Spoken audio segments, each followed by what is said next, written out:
Hey, what is going on everyone? My name is Tamer and welcome back to another episode of I Talk Tech.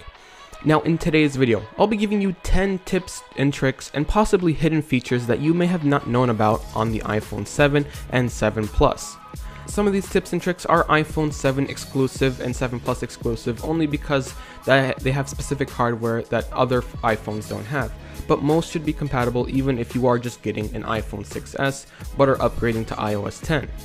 Now I understand, some of you may know most of these things already, but there are others out there who don't know, and there's others out there who are just getting their first iPhone.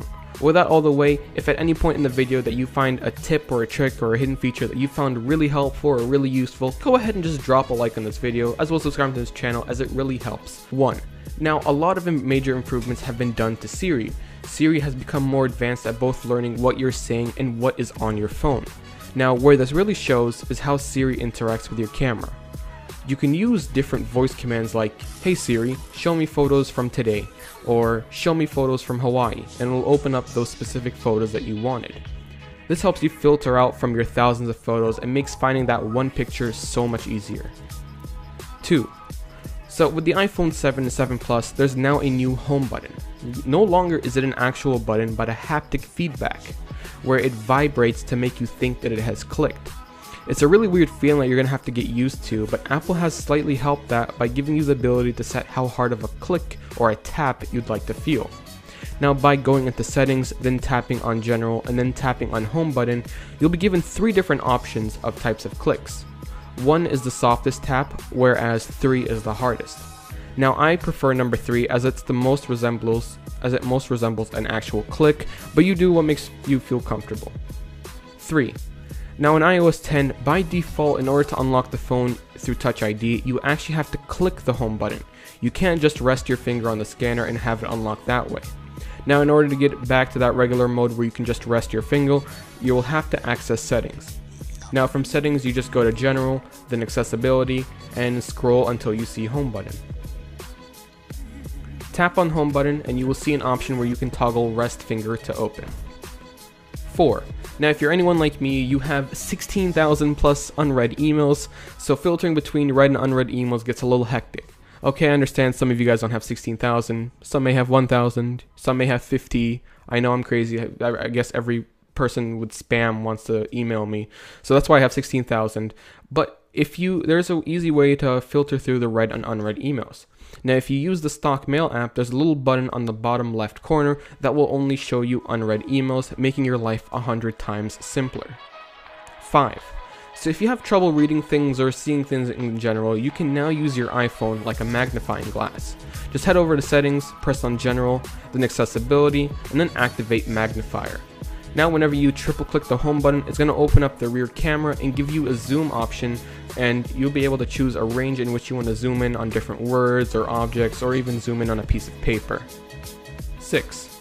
Now we all know what 3D Touch does, but one feature some people just seem to forget that they can do with 3D Touch is switch between apps just by swiping with a force touch.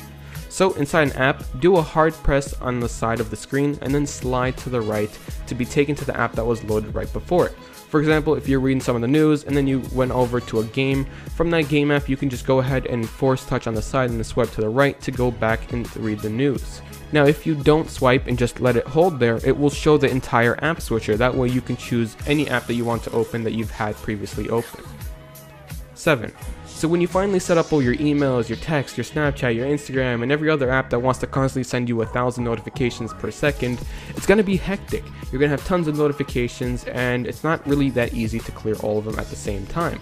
Well, now there is an easy way to clear all of the notifications at once, and that's by 3D touching the little X that's found in the notification panel and clicking clear all notifications. Now you don't have to swipe for 3 years possibly to finally get rid of all your notifications. 8. Alright, so this is going to be the last 3D Touch tip I have for you guys, and it has to do with a flashlight. So we all know what the flashlight does. It allows us to use the flashlight at night to look for stuff that we can't really see in the darkness. But before, the flashlight only had one setting. It would go at bright. You couldn't really change the brightness of the flashlight for different situations. Well, now you can. When you swipe up from the bottom of the phone to access control panel, there is the button to turn on the flashlight. Now that does what it does. It opens up the flashlight at the brightest setting. But if you 3D touch that button, you can now select how intense of a light you want. You can now choose from light to medium to bright. 9. So if you're in a group chat or just have a ton of conversations, you likely get a ton of useless pictures. I mean, I get tons of GIFs, memes, you name it, I get all types of pictures. And the problem with this is that every time you get one of those, your phone downloads them to your space and it takes up a ton of space. So now there's an option where you can download pictures from text in lower quality. Just go to settings, head down to messages, and then scroll down until you see the option of low quality image mode. Select that, and now every picture you will receive will be converted to a low quality to save space on your phone. 10. Last but not least, if you find yourself in Apple Maps looking at a destination like the airport or some type of restaurant, you can now request an Uber or a Lyft directly from the Maps app. Just find the place you're looking for, press navigate, and then it will show you a couple of options on the bottom. It's going to show you how to get there if you were to drive, if you were to walk, or to use public transportation. But there's now a new ride option that will show you Uber and Lyft prices and allow you to book and get driver information right from the Maps app. So that wraps up the 10 tips and tricks and hidden features for the iPhone 7 and 7 Plus. If you enjoyed this video and found it helpful, smash that like button below as well as hit that subscribe button. But I'll see you guys in the next one. Peace.